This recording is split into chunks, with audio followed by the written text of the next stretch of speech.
teacher. Hey, people. Hope you enjoy your long weekend.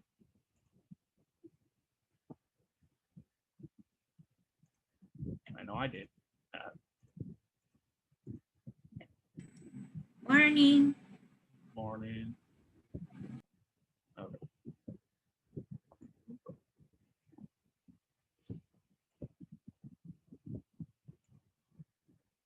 Right then, I have a gallery view. I need more pictures. Arlet, get in. There you go. Paola, Otto, can you turn on your camera? Because they need. I need to take pictures of you guys. There you go. You can go back to being off. It's okay.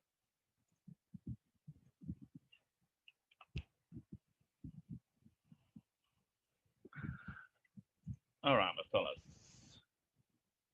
Now we're gonna start with Unit 2. Material there. Introduction to language teaching. Uh, Here is in the second part of Introduction to Language Teaching. We'll, we'll close by analyzing in detail what links a theory or approach with practice or procedure, and finally design. By doing so, we'll examine the elements of an approach, looking at theories of language and language learning, linking this to the methodological procedures by describing the elements of design in a method, including objectives, syllabus, learning and teaching activities, the roles of the learner, teacher, and the material. To the same, we'll become aware of what method consists of or referred to in English language teaching. So that's the idea. That's we're going to picture this. Meet the new person in. Oh, Leila, how are you doing? Good to see you. Okay. So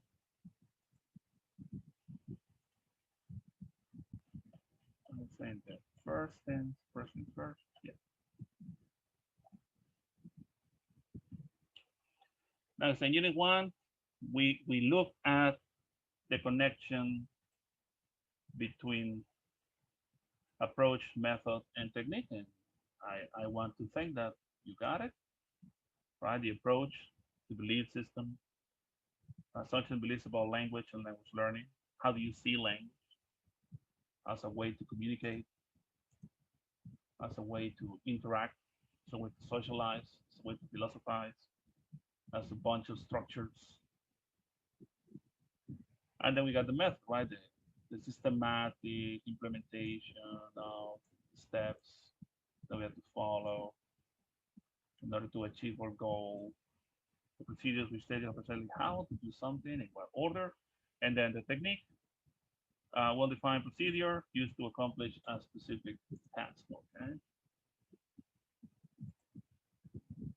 For this diagram, we look something like this. Well, we got the approach, and then when we have the design. Okay.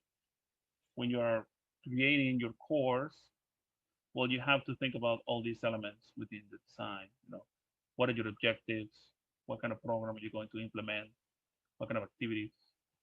How do you see the learner, the role, and the material? How do they interact? I always like to say, and I'm sure you have heard that somewhere, that these are the elements of the class. You have teacher, you have the students, and you have the materials. In any way you want to put them, okay? It doesn't matter if you say, no, teacher, the students here. Okay, no problem. It really doesn't matter. Okay. These three elements, I mean, I try to make a pretty balanced, I don't know how to call this, equilateral triangle where everybody has the same amount of time and importance. You know,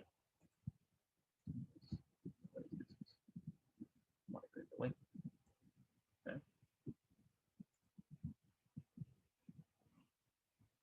Sorry. They, okay. The idea is to be equidistant. We have the same amount of time and importance for the three elements, whether it be the students, the materials, or the teachers, doesn't matter. They all matter the same, right? I mean, in a perfect world. But you will see that as you design, I mean, based on your approach, when you are creating your design for your course, maybe your triangle is going to look something like this. Like a lot of teacher, a lot of material, and a little bit of student. Okay, saying the teacher is more important, and then after the teacher, the material is more important, and then the students, well, they kind of participate a little bit. Okay, so that triangle is going to take some very weird shapes because you are putting more emphasis on either, one of those elements. That's my point. You can have pretty clear syllabus and objectives. You can have very good learning and teaching activities. But these learning and teaching activities are going to, depend on how do you see that. If you see, like in the class, the teacher is at the center, the teacher talking time is going to be very high, and the student talking time is going to be very little. Okay. But you're going to say, no, forget that. Everything is about the book. Everything is about the book. A little bit of the teacher and a little bit of the student, right? Everything is about the material. Without the material, there is no class. The teacher is there, the students are there, but the start of this course is the material. So I say, no, the start of the course is teacher. No, the start of the course are the students. Okay, so like I said, that triangle is going to take some very weird shapes because of your beliefs, because of your approach. Okay, and then your procedure. Well, what technique strategies are you going to use? Like I said, you are considering the role of the teacher. Maybe you said the teacher is central to this class, so it's going to be more. It's more time for teachers to explain, less time for students to participate, practice, and ask questions, whatever. Are you listening to me? Yes, you're there. Okay. Yes. And like I said, always consistent with the approach. If you think the students are empty vessels, then the teacher is going to be there, right? And the students are just going to be like, please God, enlighten me. How is he going to do that? Maybe through the materials and activities. And some crazy ideas that I get. But okay. Now it says here, read the descriptions of the different models of language that have influenced language teaching methods and approaches, and write down the correct one on the line. Now that's something that hopefully you did on your own, but let's do it together now. Yeah, live. You know the drill. Get on the Nearpod.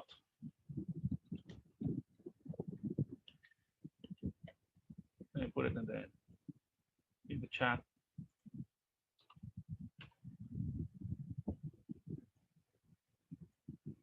Here's the code.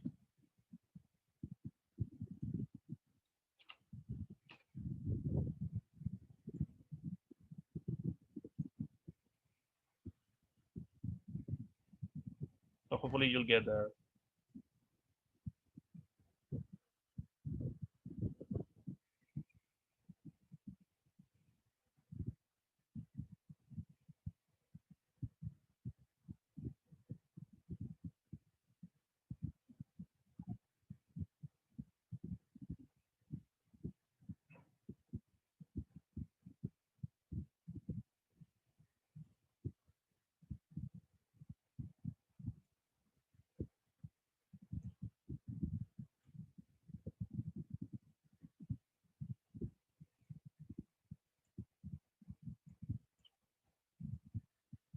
Yeah, we have one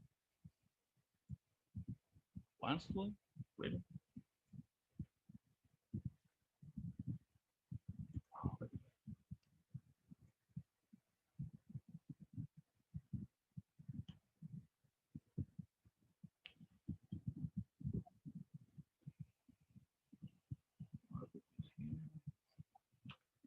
Screenshot.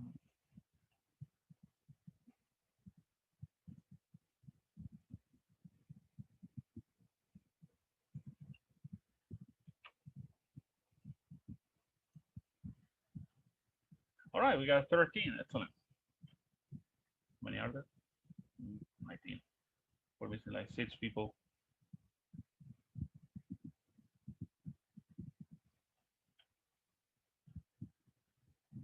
Okay, guys, try to catch up because we're wasting time.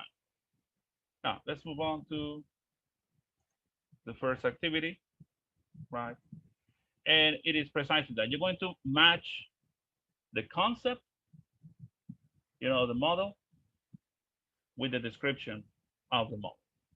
So you have 2 minutes to try to put these together. 3, 2, 1.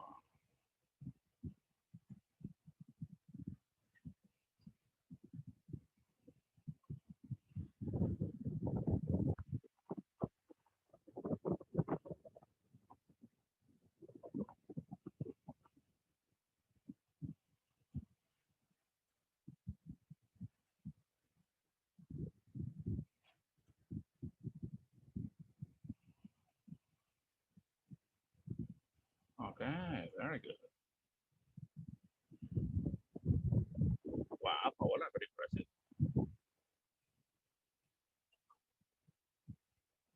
Mhm, mhm.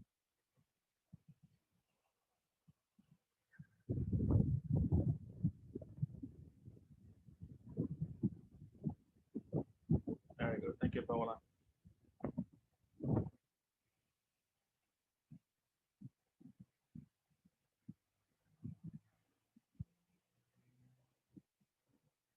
Okay, Otto, Naim are good. Angelica is doing very, very well.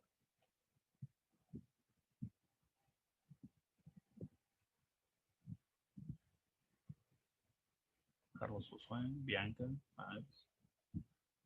Ari already finished too. Congratulations.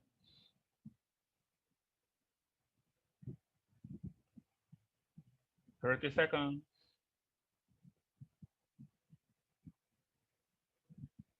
Wow, Ricardo, got it. Carlos, got it.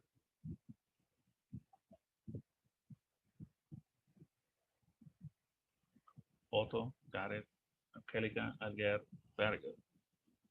And 7 tries, 7 matches. 10, 5, 3, 1. Time's up. All right. So let's look at the matches that you made. Okay, Ari, can you read the cognitive model for us? Yes. Cognitive model, it is based on the idea that language reflects properties of the mind. What does that mean? Can you explain that to the rest of the class? What are we talking about? If I remember accurately, it is the one that says is student centered learning. Like in this model, the student is more involved in the learning, like they do more exploration, investigation Correct. Thank you. Yes. in the language of the language Yes, or that's very good. something. That's exactly what it is, right? The student is at the center of the whole process because the student has a brain. He can think, she can analyze, they can predict, they can reflect. Okay, so this particular model of teaching saying uh, students can understand things if you explain to them, if you allow them the opportunity to reflect, they're going to find solutions, they're going to find definitions, create their own definitions, so on and so forth. Okay, remember we're talking about different functions for different models for teaching. Like we said, uh, how do you see language, or how do you see the process of language learning? I see it as people thinking and understanding and reflecting and creating hypotheses and doing whatever they can to prove them. It's more cognitive. Okay, language is a reflection of the mind. It is through thinking that we learn. So you have to think about the steps. How do you prepare a class in which you think the students can understand. Maybe you ask them to complete a task. Maybe you tell them to reflect upon a certain situation. How will they answer that? Okay, they're very different. Every model we want to see have a different view of language and how people learn. Okay, so the cognitive model is I allow my students time to think, to reflect, to create, to hypothesize because they have a brain and I believe in them. I know they can do it. All right, Yvette, can you read the second one, which is structural model? Yes. Tell me. Structural model. The view that language is a system of structurally related elements for the coding of meaning. So what does that mean? What do you think? Well, I don't know much about this model, but maybe it's about creating like a system or steps uh, to help students learn better. Well, no, not really, but that's okay. Remember, when we structural model, Okay. we said the language is a set of structures, okay? And those structures, those grammatical structures, are always going to be in a certain way, and they're going to connect with one another, right? They're always connected with one another. It's like a puzzle. Every piece has to be together in order to get the big picture. But those puzzles are prefabricated. Those puzzles are factory made. Okay, it's not like you're going to create your own piece of the puzzle. So you say, if I want to teach students how to talk about their experiences in the past, I had to teach them the past tense. And the past tense has certain structure. But in order for the students to understand the past tense, first they have to understand the present tense. So I have to teach them the present tense first. Okay, so a structural model, remember, is more grammatical. That's the structure. Okay, they said these are the steps that we're going to take. I don't know if you've seen that meme in which there is a guy trying to go from the bottom to the fourth step. No, he's Yes, he's I know. he's stretching his leg all the way to the third, fourth, fifth step, and people make fun of that because no, you have to take the first step and then the second step and the third step and the fourth step, and that's the way it's going to be. So the same thing happens here with the structure. It's saying first. It's about Yes. It's about knowing how to walk before we run. Well, yeah. But again, people learn in different ways. Maybe somebody in a more structural model of teaching is going to tell you, like your food is composed of these bones, and these bones are surrounded by these ligaments, and these ligaments, they have these muscles around them, and all these connected to the center part of the brain. It's very, going to the nitty gritty of things. So the structural model, like we said, is more grammatical. It's more like one leads to two, two leads to three. But I want to go to five. Then you have to go 1, 2, 3, 4, 5. There's no way you just jump in from 1 to 5, because in my model of teaching and in my view of learning, people cannot skip steps. You have to go 1, 2, 3, 4, 5. It's very typical that most teachers, they teach in a linear way. They think teaching and learning, is linear. You cannot go through number 5 if you don't go through 1, 2, 3, and 4. But I mean, the reality of the matter is that learning is not linear. Okay, learning happens when you least expect it. If you take a class and the class is supposed to be about cooking, maybe at the end of the class you learn more about physics and chemistry than you did about cooking, because I know what the teachers know what they're going to teach, but we never know what the students are going to learn. Okay, but that's a different story. I don't want to go. So it's a cognitive. We know students think and they can figure things out and they can understand and they can reflect. Whatever. Structure, no, it is sequence. Okay, 1 leads to 2, 2 leads to 3, 3 leads to 4. So you cannot learn 3 if you don't learn 2 and 1. Okay, the only way you can understand this concept is if you understand this concept first. Okay, like teach me about love. Wow, I have to teach about emotions, blah blah blah blah, blah first, for me to even get closer to teach you about love or hate or any of those feelings. Okay, I have to define what a feeling is. I have to tell you how it works. So it's very structural. Like things have to fit together, and they're very limited. If you get out of that, like when you say think outside the box, that doesn't happen in a structural model. That happens in the cognitive model. It's like think outside the box. You're not limited to this. You can do and take whatever step you think is necessary or important for you to learn. Okay. If I ask you how you learn the vocabulary or how you learn correct pronunciation, everybody's going to give me a different explanation because life is like that, unpredictable, like the cognitive model. Structural, they want to uh, make it more logical, sequential, etc. All right. Then we got Jose Carlos. Can you read functional model?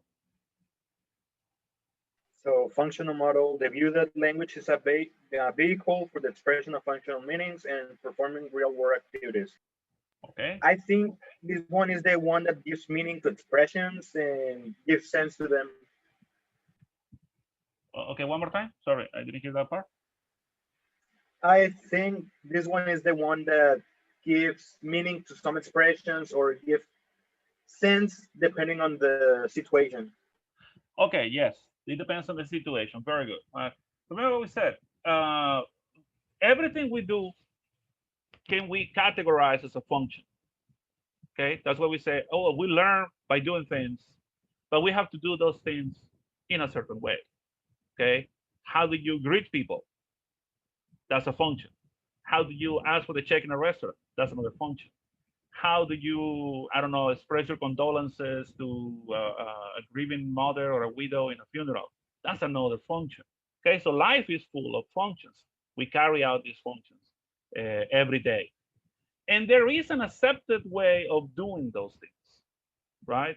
So this says the visual language is a vehicle for the expression of those meanings and for doing things in a society, doing things within a group. Okay, you don't go to a girl and just kiss her right out of the blue because you want to go to jail for harassment or whatever. No, hey, but I like you. I'm courting you. Like that's not courting. That's assault. It's, oh, but that's the way I do it. No, no, no, no. Things are done in a certain way. Okay, so ask her name, buy her a drink, talk about her life. I don't know, something. Like, don't just go and kiss her. Don't just go and grab her hand. Freak her out. Okay, so we have different functions. Okay, and that's what they say when we teach. Some teachers teach. They say, I'm going to teach you how to do this. So they see learning of language as just a series of functions. Okay, you don't even need to rationalize those functions. That's why we got the cognitive model. Okay, you just do it like this. I think I mentioned this before. Like somebody sneezes and somebody else just automatically says bless you. Somebody says thank you, and the other person automatically says you're welcome. Right? Why? Because that's what we do. That's what we do. And it works, and people understand, and you interact in society and blah blah blah. The moment you break away from that mold, well, things get very interesting, but sometimes things can get very awkward as well. Okay, if somebody says, "Hey, would you like to go out with me for a cup of coffee?" They understand what you're trying to say. But if somebody says, "Would you like to go out with me and get some, I don't know, caramels?" And you're like, "What? What do you mean? What are you talking about? I'm asking you on a date, and you chose caramels? Really? But you just said a drink, coffee, ice cream, something." Like, oh, I want to be original. Well, that's very original, but it breaks away from our understanding of how to ask somebody out on a date. Okay, those are the functions. Again, society is changing every day and everything. So in the future, maybe that's going to be the rule, but right now it's not. Okay, so cognitive model, people think, understand, reflect. The structural model, things have to go in a certain way and they have to match together in order for you to go from A to B. Functional model, we just need to interact with other people in society. Okay, how do we do that? We do that by greeting people, asking permission, expressing condolences, expressing regrets, apologizing, I don't know, whatever. And it has a function. Everything has a function. So that function is going to be done with certain expressions and intonations and everything that the teacher is going to tell you how to do that. You don't know how to do that. Okay, the teacher is going to tell you how to do that. So it's very much like teacher center more than student center. Structural model, more teacher center because the teacher has all the information. Cognitive model is more teacher student center because it is the student that are going to find out their own definitions, their own ideas. Okay, the teacher doesn't tell them this is the present tense. Like, look at the situation, reflect. What do you think? What is this? How do we use it? Blah blah blah. Okay. Teacher, Are I you have following? a question. Sure. Go ahead. Yes. Which one was it? Can you put the other screen again, please? The structural model. What's the name in the table that you have in the homework? Oh, They have different names. They come as theories, and I'm trying to find it, but I can't. okay. Let me see.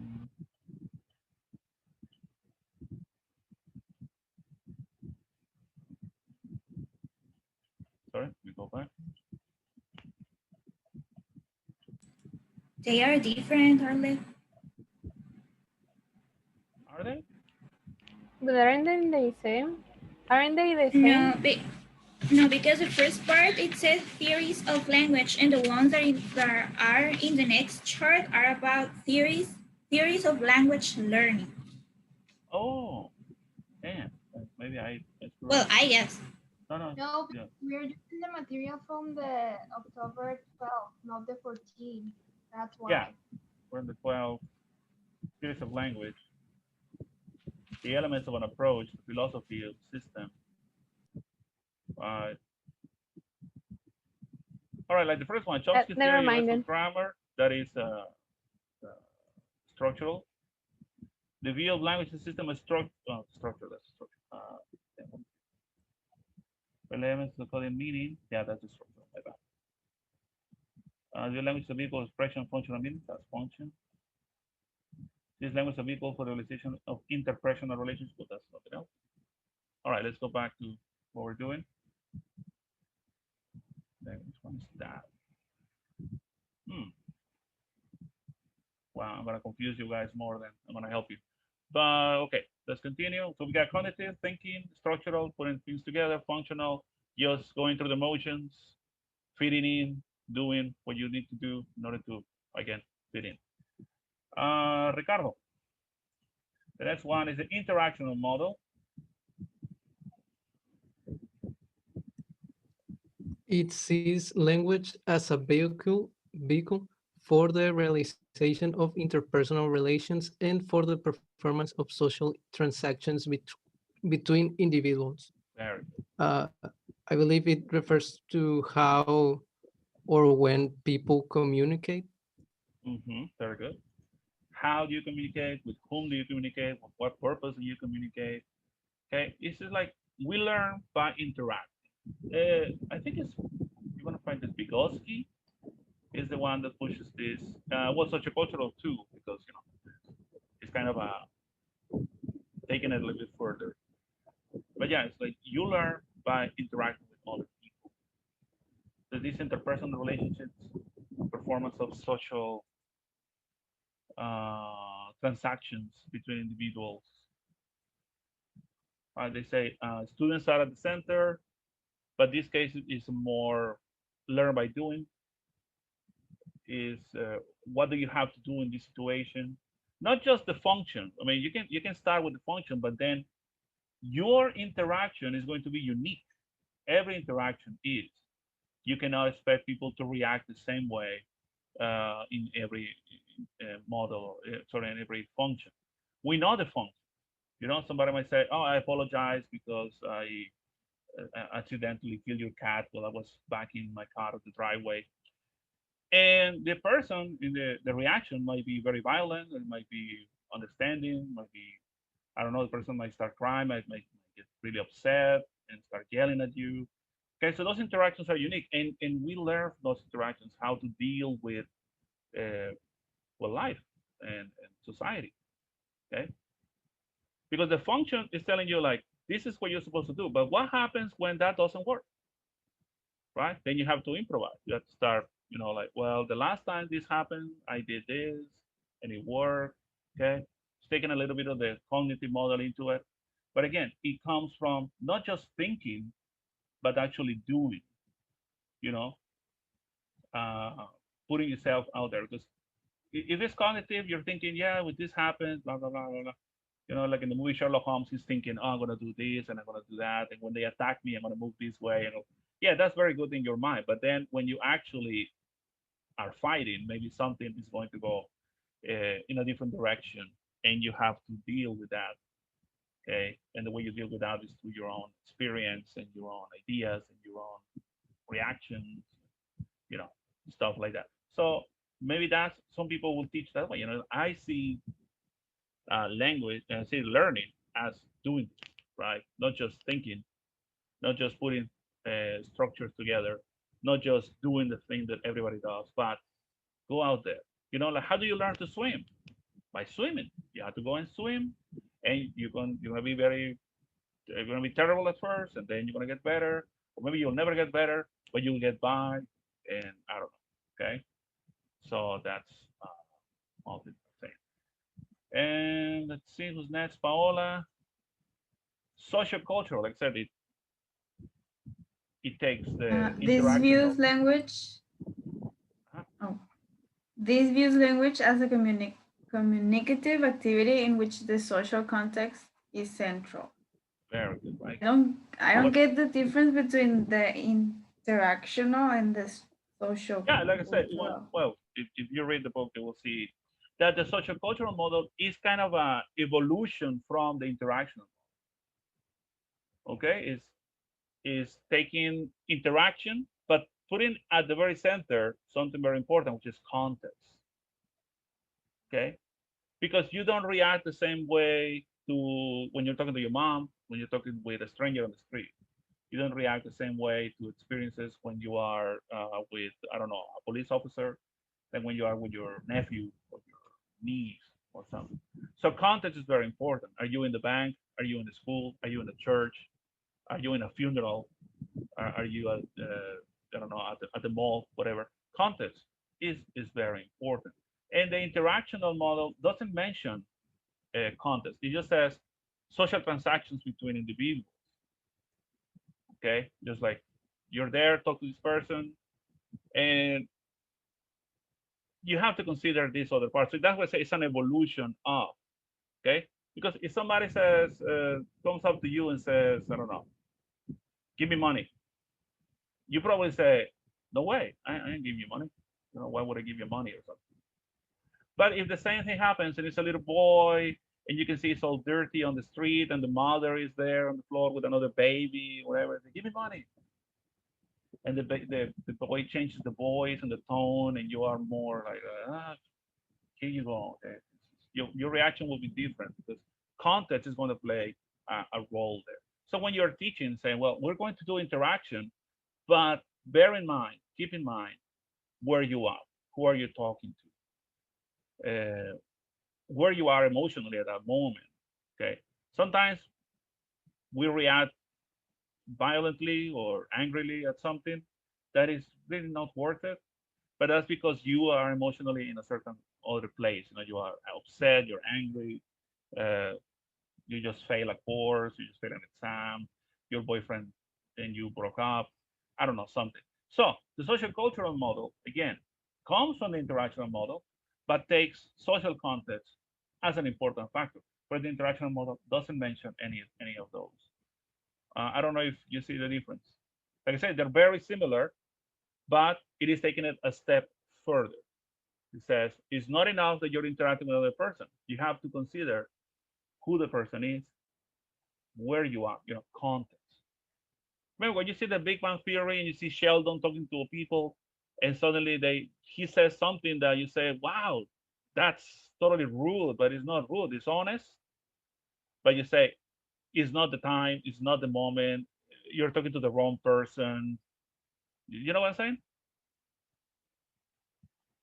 Paola? Did I lose you? Yes. No, yes. Oh, I okay. So, understand. I mean, I remember this episode of Big Bang Theory where Sheldon wants to make friends and he starts talking to a little girl at the library. You know, I want to be your friend. I'm your friend Sheldon. Blah blah blah blah blah blah.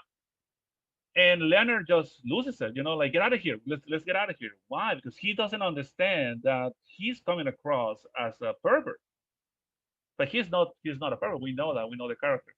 But in that situation, somebody that is, that doesn't know him, if they're viewing that, if they're looking at that, you're gonna be like, this guy is a predator.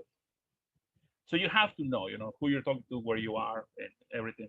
So that's social culture. That's what I say is taking society and culture into account. Okay, we have to understand that we're Mexicans. We say hello through hugs and kisses and whatever. You want to say hello like that to a Japanese person, that's going to be a problem. Okay, because you're not taking into account that they come from a different culture. So your interaction has to be different. You still carry out the same function, which is greetings, but you're meaning well, but that person is going to be, I don't know, offended, scared, or something, because they come from a different culture. They come from a different way of seeing things and doing things. So that's what you have to take into account. All right, sorry. Next one, Otto, if you can please read the. Let's go with the lexical first. I'm gonna leave the genre for the last. Lexical. Lexical model. It prioritizes the role of lexis and lexical chunks or phrases in language and highlights the interrelatedness of grammar and vocabulary. What's that mean? I think we are seeing something in language system that there is a view that say the vocabulary. Some people see language as grammarized vocabulary, something like that. But And not lexicalized use, grammar. yeah, something like that. Yes. Yes, So you're right. it's not just single units separate from grammar. They Oh are no, like, it's the that's size what of a I coin. understand. No, yeah, it's good. It's good. Like I said, I always say that it's two sides of the same coin. You cannot separate grammar from lexis and lexis from grammar. They go together, you know, for it to make sense. And like I said, if you take a human body, you need the skeleton, which is the structure, but you also need the muscles and the organs, and that would be the vocabulary. Okay, but again, when you're teaching, you see that language and language learning has to do more with letters, with vocabulary.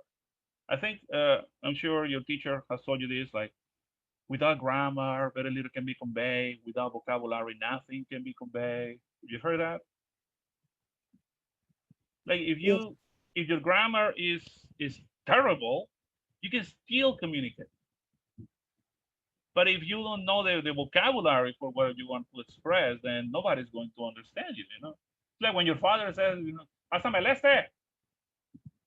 este que está allá en esta, a un lado de la otra, and you're like, Dad, I have no idea what you're saying. I know you want me to get you something. If you could just tell me, I will get it for you. Celeste, and el este can be whatever you want to eat. Sorry, guys, we have less than a minute. So let's just finish this and come back just for 5 minutes so we can finish this part.